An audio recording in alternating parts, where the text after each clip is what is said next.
ጨረቃዎቹ በሰላም ቤታቸው ገብተዋል። ብሩኬ ቲክቶክ ቪዲዮ ሾርት ሰርቷል። እንግዲህ ሁላችሁም ዛጋ ገብታችሁ ማየት ትችላላችሁ። የት ገቡ? የት ደረሱ? ተመለሱ እንዴ? ወደ አዲስ አበባ አልገቡ ይሆን እንዴ? የሚያስቸግራቸው በቃ ልብስ የላምጣ ምናምን ብላቸው ወርዳ በዛው ቀረችባቸው ምናምን በጣም ብዙ ሰው ተጨንቆ ነበር። ማለት ወደ አዲስ አበባ ለመግባታቸው ማንም ሰው እርግጠኛ አልነበረም። ያው እየሄዱ መንገድ እንደጀመሩ ብሩኬው በእርግጥ ተናግሯል። ግን ደግሞ ሀይሚ ፍቃደኛ ስላልነበረች በጣም ብዙ ሰው ተጨንቆ ነበረ። ምናልባት ቀርተው ይሆን ወይስ መንገዳቸውን ቀጥለው ይሆን የሚለው ብዙ ሰው አሳስቦት ነበረ። ግን ደግሞ ያው እንግዲህ ሸገር እንደገቡ ብሩኬ ቤቱ ሆኖ ቪዲዮ ሰርቷል ማለት ነው። እዛ ጋ ገብታችሁ ማየት ትችላላችሁ። ለማንኛውም ፈጣሪ ይመስገን።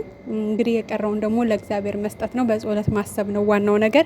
በሰላም ቤታቸው ገብተዋል። ከአንድ ወር በላይ ሆኗቸዋል። እንግዲህ ያው ለአንድ ሳምንት ምናምን ችግሩን ፈተን እንመለሳለን ብለው የሄዱ ልጆች አንድ ወር ከዛ በላይ ብዙ ጊዜ ፈጅቶባቸዋል። በአንድ ወር ውስጥ ደግሞ በጣም ብዙ ነገር ተፈጥሯል። እንደምታዩት ብዙ ነገርም ተፈጥሯል። ደስ የሚልም ነገር ተፈጥሯል። ደስ የሚለው ነገር ብሩኬ የእሱ ልጅ እንዳልሆነ እንግዲህ ስሙን አጽድቶ አረጋግጧል ማለት ነው። ደስ የማይለው ደግሞ ያው ብሩክና ሀይሚ ጋ ያለው ነገር ትንሽ ቅሬታ ምናምን ስላለ ሀይሚ ጋ ያ ነገር እንግዲህ ሸገር ላይ ይፈታል ብለን ተስፋ እናደርጋለን። ሲሆን እስካሁን ፈተውታል። ምክንያቱም ሴት ልጅ ፍቅር ነው የምትፈልገው። ፍቅር ከሰጣት ቁጭ አድርጎ በስነስርዓቱ ነገሮችን ካወራትና ያጠፋውን ነገር ይሄ ስህተት ነበረ፣ ለዚህ ደግሞ ይቅርታ፣ አንቺ ጋም ስህተት አለ፣ ለሱም ይቅርታ ተጠያይቀን በቃ ህይወታችንን ቀጥል ብለው ቁጭ ብለው በሰላም አውርተው ህይወታቸውን ይቀጥላሉ። ይፈታል። የማይፈታ ችግር ምንም ነገር የለም። የሰው ልጅ ውስጥ ሲገባ ስሜታዊ ሲሆን ብዙ ነገር ሊናገር ይችላል። ብዙም ክፍተት ሊፈጠር ይችላል። ግን ደግሞ በማውራት የሚስተካከል ነገር ነው። ዋናው ችግር ተቀርፏል። ይሄ ደግሞ ሁለቱ ቁጭ ብለው ተነጋግረው መፍታት የሚችሉት ጉዳይ ነው። ከዛ ውጭ ግን አንድ ነገር ማለት የምፈልገው በዙሪያቸው የምታንዣብቡ በቃ እስኪ የራሳችሁን ቻሉና የራሳችሁን ጉዳይ ላይ ፎከስ አድርጉ። ማለት በቃ ጣልቃ ትግቡ በሁለታቸው።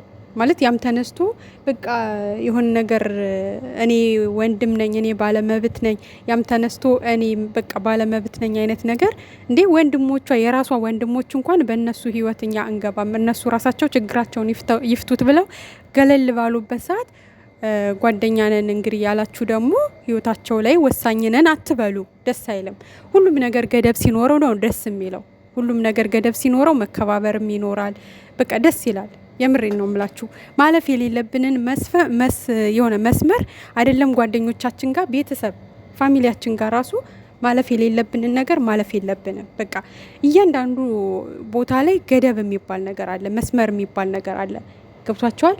በቃ እናንተ መግባት የምትችሉበት ደረጃ ላይ ነው መግባት የምትችሉት። ከዛ አልፋችሁ ደግሞ እኔ ወሳኝ፣ እኔ ፈላጭ፣ እኔ ቆራጭ፣ እኔ አዛዥ፣ እኔ ወሳጅ፣ እኔ መላሽ፣ እኔ ቀላሽ አይነት ነገር በጣም ነው የሚደብረው፣ ያስጠላል።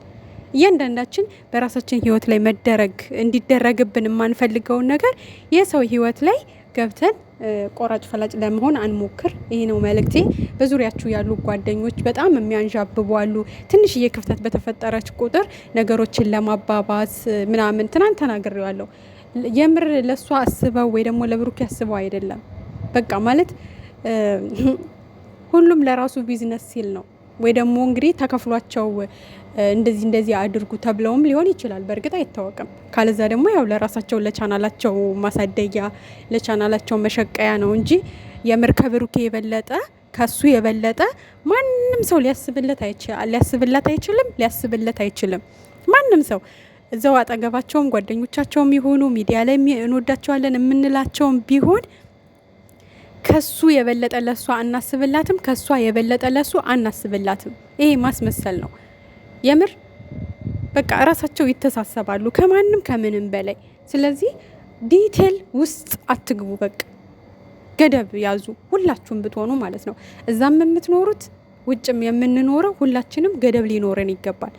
እላፊ ሄደን ወሳኝ ነን፣ እኛ አዋቂ ነን በእነሱ ህይወት። እኛ እኮ ሚዲያ ላይ በካሜራ 26 ደቂቃ ወይ ደግሞ 36 ደቂቃ በሚቀርብልን ነው እንጂ እኮ ከዛ ውጪ እነሱ ናቸው ህይወታቸውን የሚኖሩት አይደለ እንዴ? 24 ሰዓት እነሱ የሚያሳልፉትን ነገር እያንዳንዱን ነገር እኮ የምናውቀው ነገር የለም። እዚች ጋር ለ15 ለ16 ደቂቃ ተቀርጻ የሚቀርብልንን ቪዲዮ ብቻ ነው የትኛውም ዩቲዩበር የምናየው። እንጂ እያንዳንዱ ዲቴል ህይወታቸውን ምንም የምናውቀው ነገር የለም። በዚች በተወሰነ ደቂቃ ተቀርጻ በምትለቀቅልን እኛ ቆራጭ፣ እኛ ፈላጭ፣ እኛ አዛዥ፣ እኛ ወሳኝ እንሁን አንበል። በቃ ገደብ ይኑረን። እነሱ በገደብ ነዋ ቪዲዮ የሚለቁልን። መውጣት ያለበትን ቆርጠው አውጥተው ተመልካች ጋር መድረስ ያለበት መድረስ አለበት ብለው ኢዴት ተደርጎ ምናምን ነዋ ወደኛ የሚለቀቀው።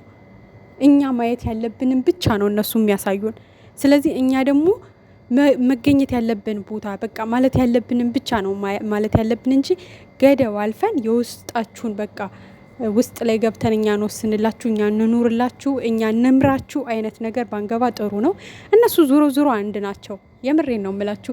እነሱ እንኳን አይደለም ትልቁ ችግር ተፈቶ ይቅርና ብዙ ከባባድ ችግሮችንም አልፈው እዚህ የደረሱ ልጆች ናቸው። በቃ በፍቅር መሀል ደግሞ ሰው ይጣላል፣ ይታረቃል፣ ምንም ችግር የለውም። እንኳን አይደለም እነሱ ገና በፍቅር ያሉ ይቅርና ማለት ነው ባለትዳር ልጅ ወልደው እንኳን ትልልቅ ሰው ሆነው ብዙ የሚያጋጫቸው ነገር አለ። ግን በመነጋገር እየፈቱ ምናምን ነገር በቃ ቤተሰብ ጋር ሳይደርስ ራሳቸው ተነጋግረው ችግራቸውን ይፈታሉ። ከዛ ህይወት ይቀጥላሉ ህይወታቸውን እንጂ ማንም ሰው 100% ደስተኛ ሆኖ አይኖርም። ስለዚህ ነገም ሊጋጩ ይችላሉ። ነገም የሚያጋጫቸው ነገር ሊኖር ይችላል፣ ወይ በስራ ወይ በሆነ መንገድ። ሰይጣን አይጠፋም መቼም እነሱ ህይወት አካባቢ የሚያንዣብብ ሰይጣን። ግን ደግሞ ነገንም በጥንካሬ እንደሚያልፉት ባለሙሉ ተስፋ ነን። መቼም ነው የማይለያዩት። መቼም አትድከሙ። እግዚአብሔርን እንዲለያዩ የምትፈልጉ ልጆች ወይ ደግሞ እንዲለያዩ የምትሰሩ ልጆች ጊዜያችሁን ባታቃጥሉ ባደክሙ ጥሩ ነው ብዬ ነው የማስበው። ምክንያቱም አይለያዩ በቃ ያስታውቃል። በጣም ስር የሰደደ ፍቅር ነው። ማንም ሊለያቸው አይችልም። ልንገራችሁ፣ ልጅን የሚያክል ነገር መጣ ተብሎ እንኳን ያልተለያዩ ልጆች አሁን በሆነ ባልታ ወይ ደግሞ የሆነ ሰው መሀል ላይ ገብቶ በሚያቦካው ምናምን አይለያዩም። የባሰ እናንተ ነገ ነው የምትዋረዱት።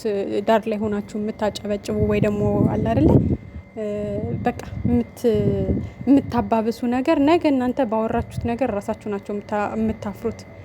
ስለዚህ እነሱ ወደፊት ዛሬም ነገም እግዚአብሔር አምላክ በሰላም እንግዲህ ሀገራቸው ገብተዋል። ጥሩ ነገር እንደሚኖር ዛሬ ከሰዓት ተስፋ እናደርጋለን። እንግዲህ በቃ ነገሮቹ ሁሉ መንገዶቹ ሁሉ ጽድት ብለዋል። እነሱ ሁለታቸው ሰላም ከፈጠሩ ከዚህ በኋላ በብሩኬና በሀይሚ ዙሪያ በጣም ደስ የሚል ነገር ነው የምንጠብቀው። ቀለበት፣ ሽማግሌ ወዘተ በቃ ጠብቁ። ይሄን ደግሞ በቅርቡ ታያላችሁ።